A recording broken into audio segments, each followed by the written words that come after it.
Shalom, selamat siang. Nama saya Marfian. Nah, untuk sesi podcast kali ini nih, saya akan yang menjadi moderator untuk sesi yang membahas tentang Kristen progresif.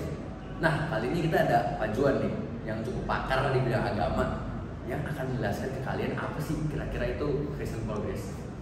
Nah, Pak, saya mau nanya dulu nih, Pak. Kira-kira kalau ada orang yang belum pernah mengenal nih apa itu Kristen progresif, terus mau tahu itu apa, kira-kira gimana nih penjelasannya, Pak? Jadi gini teman-teman, jadi Kristen progresif itu kalau ditanya Kristen progresif itu apa, sebenarnya itu pertanyaan yang masih sangat luas gitu. Mungkin kalau pertanyaan itu yang dimaksud adalah Kristen progresif yang masa kini. Secara pokok itu mereka adalah orang-orang Kristen sebenarnya. Jadi kita nggak bisa bilang itu kelompok atau gereja sih. Tapi orang-orang Kristen yang ngerasa mereka punya iman Kristen yang berbeda dari keyakinan kekristenan pada umumnya. Dari cara mereka melihat struktur atau organisasi gereja, mereka nggak suka tuh ada organisasi yang terlalu hierarkis dan struktural. Lalu cara mereka melihat soteriologi, artinya konsep tentang keselamatan, mereka punya cara sendiri. Bahkan termasuk bagaimana mereka menempatkan Alkitab dalam kehidupan mereka tuh beda lah cara pandangnya sama kita pada umumnya. Jadi Kristen progresif itu Pak nggak ada kayak ikatan kesatuannya gitu, misalnya kayak nggak punya gereja sendiri gitu ya, atau gimana? Sejauh ini sih ya, yang kalau saya dengar nggak ada, misalkan gereja Kristen progresif Indonesia itu nggak ada. Oh, itu belum ada. Jadi mereka baru kayak komunitas kecil yang terdiri dari beberapa orang yang mungkin pas aja pemahamannya sama. Gitu. Oh, jadi apa ya, berdasarkan ya orang ngumpul-ngumpul terus kayak pas berbagi pikiran mungkin menemukan itu sama. Iya, konsep kekristenan mereka itu sama gitu ya. Betul. Nah, terus kira-kira yang membedakan sama orang yang beriman yang memang misalnya tertanam di gereja itu kira-kira apa? Iya, jadi kalau pertanyaannya apa sih bedanya dia dari kalangan itu Kristen progresif dengan pemahaman ajaran atau gereja Kristen pada umumnya? Sebenarnya kita tuh bisa lihat dari apa masalahnya sebenarnya sih. Apa yang mereka pikirkan, apa yang ada dalam ajaran mereka yang kelihatannya bermasalah. Nah, kalau saya cari tahu belakangan ini, itu tuh ada 3 masalah pokok. Yang pertama, cara mereka melihat Yesus sebagai penyelamat. Jadi dalam konsep soteriologi mereka, konsep keselamatan mereka, ya Yesus membawa keselamatan. Tapi sebenarnya selain Yesus juga ada daya, sosok, kekuatan lain yang bisa menyelamatkan manusia. Dengan kata lain, nggak harus Yesus, gitu loh. Itu yang pertama ya. Yang kedua itu juga soal Alkitab. Jadi menurut mereka orang beriman itu bertumbuh kaya akan kehidupan spiritual itu ketika justru tidak hanya mengacu pada Alkitab, ada sumber-sumber lain, ada pengalaman hidup sebagai manusia, lalu juga ada budaya-budaya modern yang berkembang, pikiran nalar logis yang bisa dipertanggungjawabkan. Itu sebenarnya juga sumber iman mereka yakini. Jadi kedudukan Alkitab tidak sekuat sama kayak kita orang-orang Kristen pada umumnya. Nah, tadi kan Bapak sebut tuh. Jadi dia bisa percaya Tuhannya. Maksudnya dia kan mungkin percaya sama Tuhan Yesus, tapi masih ada kuasa lain mungkin juga yang dia juga percaya. Nah, tapi sebenarnya artinya mereka benar-benar percaya nggak sih Pak sama Tuhan Yesus, atau cuma berdasarkan kira-kira doang gitu akhirnya malah jadi Kristen progresif seperti ini gitu? Oke, ini bagus. Tapi tadi kan saya bilang 3 itu baru 2. Oh, ada yang satu. Iya. Nah, yang satunya ini tadi juga teman-teman, itu mereka melihat isu sosial masyarakat yang terjadi sekarang itu sebagai cara pandang menafsir Alkitab. Jadi Alkitab itu adalah sumber inspirasi yang utamanya itu modernismenya. Jadi kerap kali Alkitab itu ditafsir secara paksa untuk dicocokkan pada isu-isu modern masa kini. Nah, kalau dalam ilmu tafsir atau hermeneutika itu keliru. Harusnya tafsir itu membuat teks berbicara. Kalau ini teks menjadi support pada isu modern yang sedang berbicara gitu. Jadi sedang asli lagi. Sebenarnya kebalik ya Pak. Balik. Kalau di orang Kristen sebenarnya kan iya. Pegangan utamanya ya Alkitab. Kita mau menentukan apa ya, kebiasaan kita di kehidupan. Tapi kalau kita progresif itu kebiasaan kita yang apa ya? Dengan adanya kita malah kita sesuai gitu ya dengan kemauan kita sendiri gitu ya.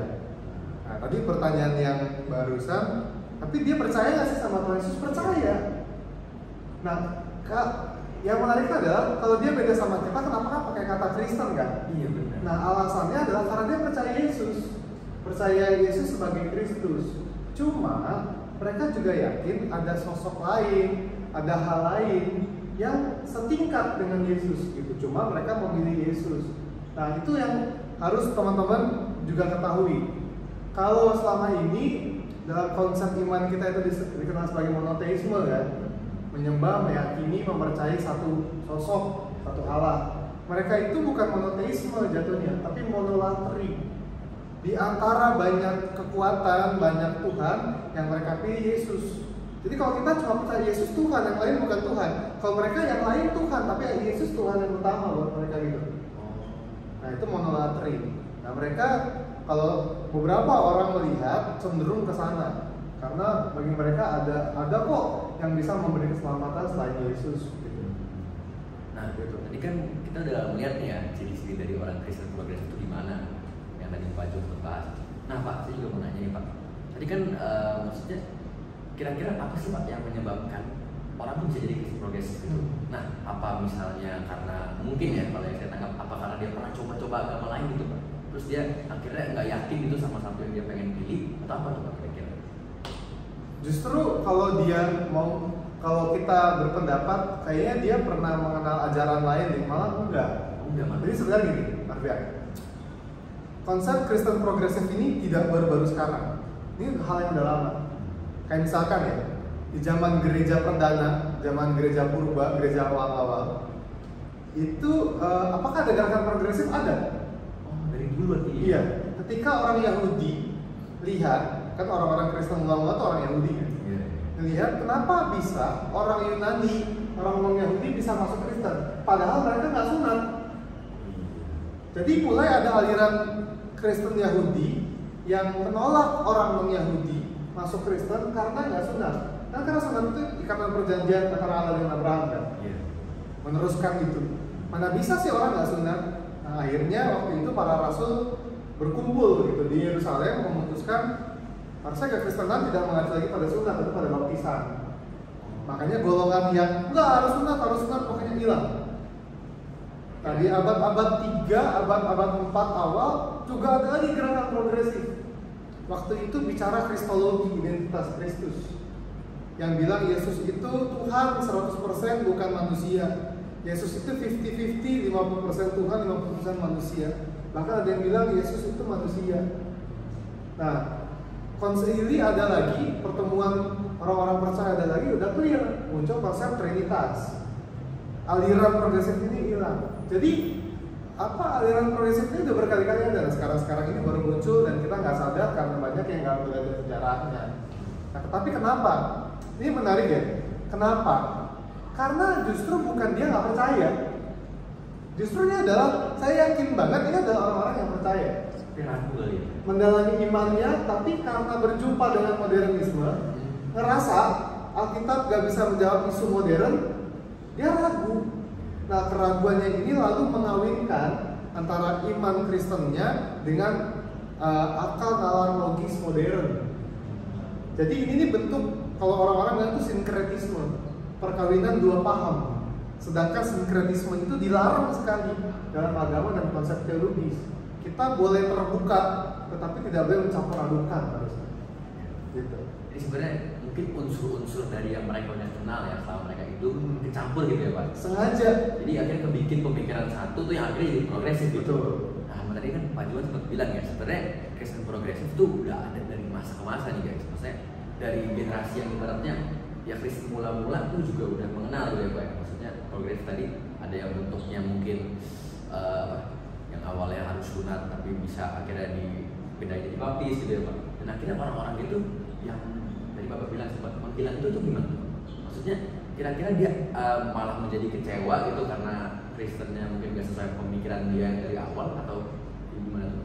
Nah, kalau yang jelas kejadian pada masa dulu itu dengan sekarang itu pasti beda banget.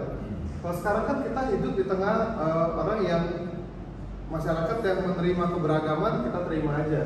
Artinya ada orang yang kita anggap wah ini orang agak sesat nih, kita nggak bisa memberikan hukuman gitu kan. Iya. Tapi kan di masa-masa awal orang-orang yang kayak gitu lalu langsung dicap bidah itu sesat, pasti langsung dieksklusikan, dikeluarkan dari komunitas Kristen, tidak diakui, bahkan kadang-kadang mendapatkan perlakuan buruk. Itu hal-hal yang terjadi sehingga mereka hilang itu.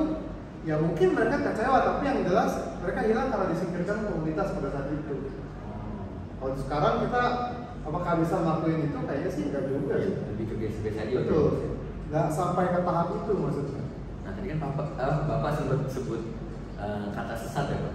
Nah jadi sebenarnya tuh Kristen progresif itu sesat gak sih Pak? Maksudnya apa masih jadi tolerir gitu?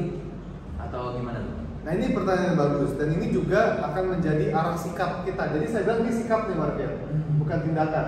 Nah, misalkan kamu ngelakuin sesuatu dan saya nggak setuju, itu sikap saya. Tindakan saya habis itu langsung nggak mau temenan lagi sama kamu, itu udah tindakan. Iya. Nah saya mau bicara sampai sikap.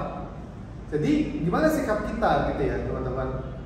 Yang jelas gini teman-teman, kita tuh bukan hakim-hakim kecil di dunia yang bisa bilang ini orang salah nih, ini orang nggak benar nih, ini orang sesat, bukan.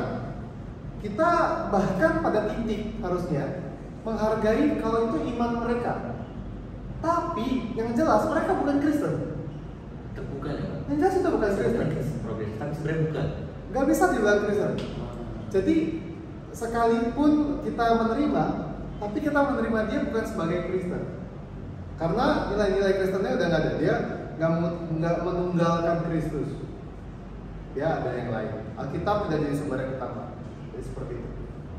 Nah, ya kira-kira untuk menutup terakhir nih Pak ya, maksudnya gimana sih Pak cara Pak ya, untuk menghindari gitu Pak? Kan kita kan sebagai orang Kristen nggak tahu ya Pak, kalau bisa tahu ada apa ya, ya dari luar ya, masalah-masalah dari luar yang membuat kita tuh akhirnya malah jadi orang-orang yang Kristen progresif gitu. Gimana? Iya. Sekarang itu kan jadi mudah sekali setiap ada pandangan-pandangan baru karena ada media. Media itu membuat orang-orang mudah sekali menjumpai hal yang baru. Kayaknya hal baru kita langsung dengar dan langsung viral gitu. Sebenarnya ada dua. Pertama yang bisa dilakukan adalah dari pihak gereja. Gereja itu harus punya otoritas ajaran. Jadi gereja, masing-masing gereja kita tuh perlu mengawasi ajaran. Gitu.